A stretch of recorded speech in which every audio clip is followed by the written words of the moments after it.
Bonjour tout le monde, c'est Maud, on se retrouve pour une nouvelle vidéo, un nouveau point lecture dans lequel je vais vous présenter mes 3 dernières lectures. La première, il s'agit de La guerre du Lotus, le tome 3, Huntsinger de Jay Kristoff, paru chez Big Bang. Le second livre dont je vous parlerai, il s'agit de Prospérine, virgule point et la phrase sans fin, paru chez Rivka. Et on continuera avec les lectures du Plib avec La couleur des nébuleuses, le tome 1, de Amandine Peter, paru chez Explora.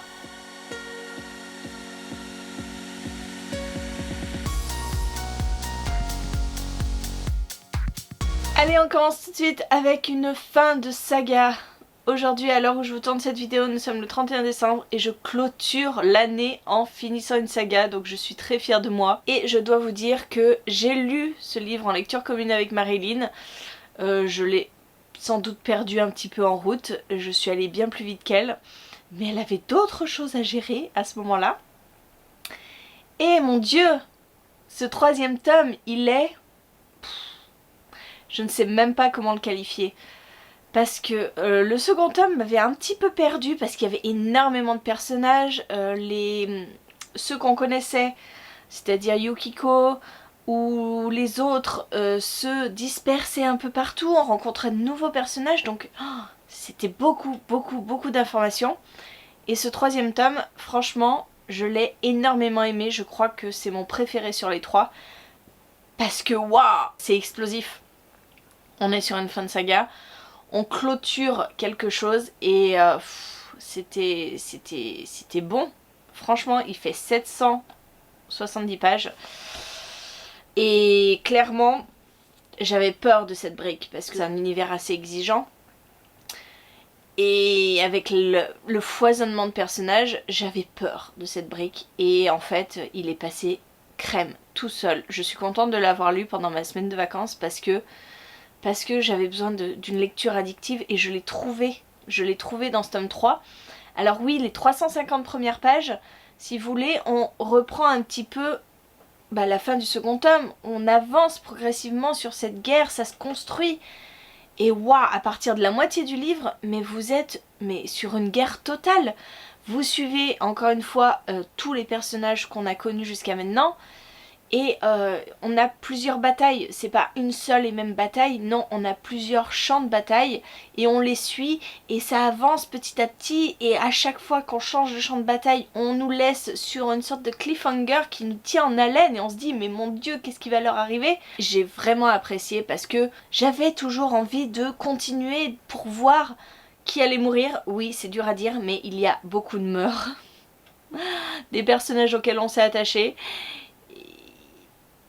Il faut faire son deuil à la fin de ce bouquin parce que c'est l'hécatombe. Clairement, on est dans la collection Big Bang, donc Young Adult.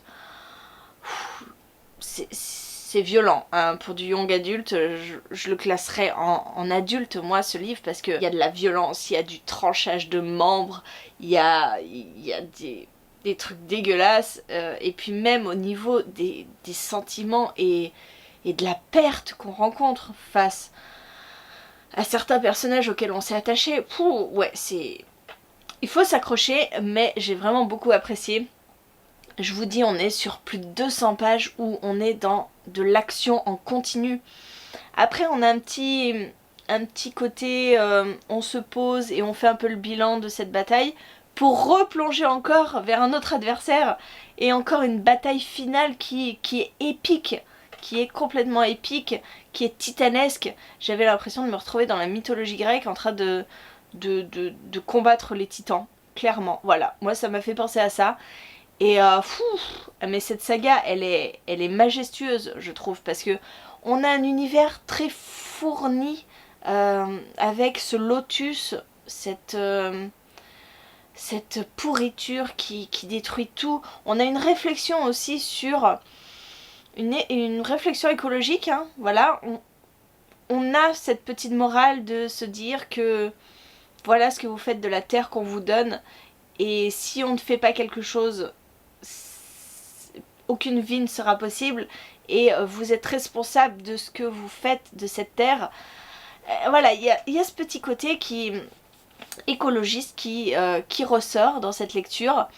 Et ouais, je dois bien avouer que je suis ressortie de cette lecture, j'ai eu des petites larmes dans les yeux.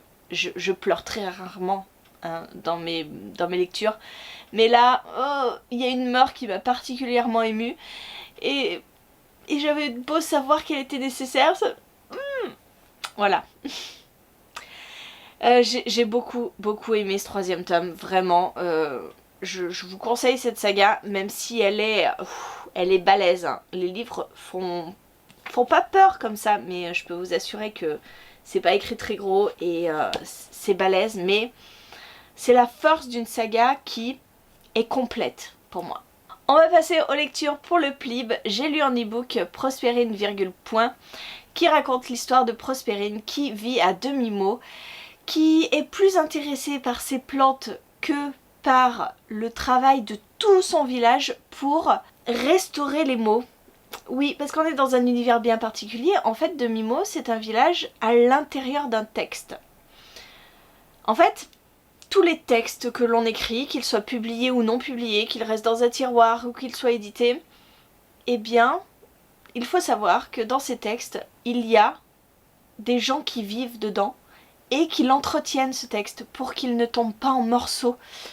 Et c'est ce qui va arriver à demi-mot, puisque un jour, la lettre de la phrase sans fin, puisque nous sommes dans un roman qui n'a jamais été publié, qui a été oublié dans un tiroir et qui n'a même pas de fin, ça se termine en plein milieu d'une phrase, eh bien la dernière lettre va tomber à demi-mot et c'est le drame pour les habitants puisque eux ils passent leur temps à restaurer ces lettres, à faire en sorte qu'elles soient bien entretenues. Et quand cette lettre va tomber, c'est leur monde qui va être bouleversé et un agent va être envoyé de la capitale et le verdict est sans appel, demi-mot est condamné, ce texte va s'effacer et tout ce village va disparaître. Et pour Prospérine, c'est juste impossible pour elle de voir disparaître son village. Elle va se rendre à la capitale pour trouver une solution et faire en sorte que le texte original qui maintient demi-mot en vie, eh bien, soit fini par son auteur. Voilà, je ne vous en dis pas plus. J'ai trouvé cet univers hyper original parce que quand on aime les mots, quand on aime la lecture, quand on aime le texte, se retrouver à l'intérieur du texte et voir ces petites mains qui qui ont toute leur vie consacrée à ça, eh ben fallait le faire. C'était une idée sensationnelle. Pour ce qui est de l'histoire, après on est dans une enquête, savoir ce qui se passe à demi-mot, pourquoi les lettres se détachent, essayer de contacter l'auteur pour qu'il finisse sa phrase. C'est finalement assez classique dans l'enquête parce que on est comme une sorte de cozy mystery. Faire tout ce vocabulaire, tout cet univers autour du livre, c'était très chouette. Par contre, comme ce sont des êtres fictionnels, eh ben j'ai eu aucun attachement pour eux. À un moment, il y a un meurtre, et ben, ça m'a fait ni chaud ni froid. Alors je sais pas, je suis peut-être insensible, alors que dans le livre précédent, j'ai pleuré pour un personnage. Et ben là, je me suis dit non, mais c'est pas définitif, c'est juste un texte. J'y croyais pas. Donc voilà, il y avait cette distance avec les personnages, mais franchement, ce livre est un ovni. Je pense qu'il faut que vous le découvriez parce que c'est quelque chose que vous ne lirez pas tous les jours. Et non, c'était très sympa. De là à rentrer dans mes 5 finalistes, je sais pas. Pour l'instant, j'en ai 4 sûrs. Il reste encore une 5e place. On verra si d'ici là je ne trouve pas d'autres romans qui m'ont plus transporté. Et enfin, je vous parle de La couleur des nébuleuses, qui est un 1er tome. Et sincèrement, en finissant ce 1er tome, je n'avais qu'une envie, c'est de voir pour me procurer le 2nd tome. Parce que finalement, on est dans de la science-fiction, dans un space opéra, et on n'en sait pas tant que ça. On finit ce tome 1 et on a énormément de questions et ça ouvre sur encore plus de questions. Donc, sincèrement, on a envie de se jeter sur le tome 2. Je pense que je le ferai, parce que j'ai vraiment envie de connaître la suite. Mais à voir. À voir. En même temps, c'est une duologie, donc c'est dommage de lire le tome 1 et pas lire le tome 2. On est dans un roman bien particulier, puisque la religion prend une place assez importante, puisque nous allons suivre Annie, qui est une jeune fidèle qui vit retranchée dans une sorte de temple avec ses sœurs. Et elles sont les fidèles des nébuleuses. Les nébuleuses, ce sont des amas de particules, on ne sait pas vraiment quoi exactement, qui sont arrivés dans la galaxie et qui ont pris possession de la galaxie. Et voilà, il y a un culte qui s'est voué à ces nébuleuses. Et Annie est une fidèle qui va bientôt fêter son intégration dans les fidèles. Elle va rentrer officiellement parmi les fidèles, les sœurs. Ça se traduit par un rituel, plus un tatouage qui est fait sur le front. Et Annie va devenir intouchable et va dévouer sa vie aux nébuleuses. Sauf que le jour de ce rituel-là, les festivités ont commencé, elle a son tatouage sur le front, et bien son temple va être attaqué. Des vaisseaux vont arriver, vont tout détruire, et elle va être kidnappée par une équipe dans un vaisseau pour l'amener à quelqu'un qui apparemment la cherche. Alors, il y a beaucoup de mystères. Beaucoup de mystères dans cette histoire, parce qu'on ne sait pas pourquoi Annie est spéciale. On a des suppositions, mais est-ce que ces suppositions vont tenir jusqu'au bout? Ça, je ne vous le dirai pas. On a tout ce mystère autour des nébuleuses, ce que c'est exactement. On a beaucoup de mystères autour de cet équipage, parce que clairement, ils ont tous des personnalités très différentes, ils se complètent, et moi ce que j'ai beaucoup aimé, c'est ça, cet attachement qu'on a directement pour les personnages, parce que ils sont très différents, mais chacun d'eux a une histoire bien particulière qu'il va raconter à Annie, qu'il va développer, et moi j'ai adoré.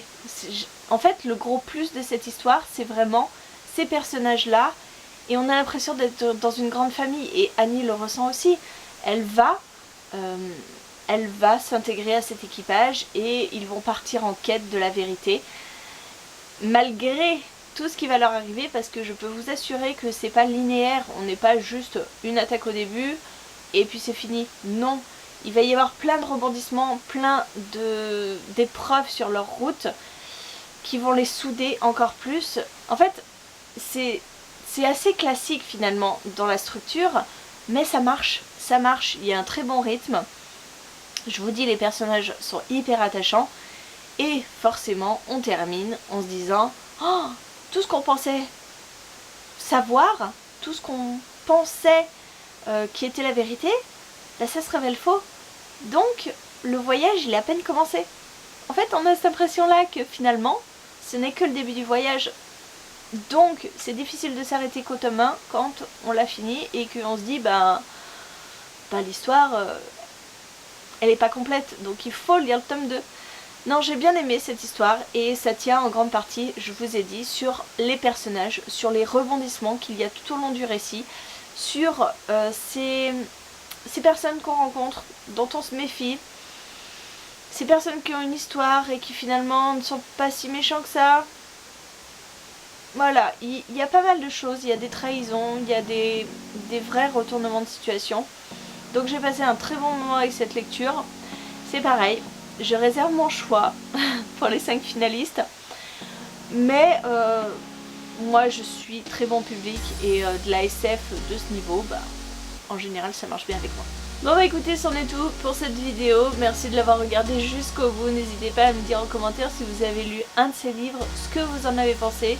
Et moi en attendant, je vous fais des gros bisous. Je vous souhaite une très bonne journée, de très bonnes lectures, et je vous dis à très bientôt pour une nouvelle vidéo.